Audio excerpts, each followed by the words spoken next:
We'll guide you through how to use the Claude application effectively. If you find this helpful, consider subscribing and liking the video. First, open your web browser and go to the Claude application website.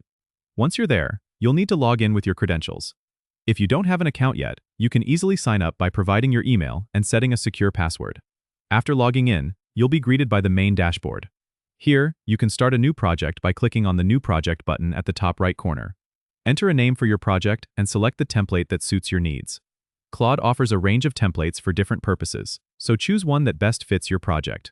Once you've selected a template, you'll be taken to the project editor. This is where the magic happens. You can add text, images, and other media by clicking on the respective icons in the toolbar at the top. You can also customize the layout by dragging and dropping elements to different parts of the canvas. If you need to make changes to the text, simply click on it and start typing. The toolbar will provide options to change the font, size, and color, giving you full control over the appearance. Once you're happy with your project, go to the top right and hit the Save button to ensure your progress is stored. If you want to share your project, click on the Share button. You'll get a link that you can send to others, or choose to download your project in different formats for offline use.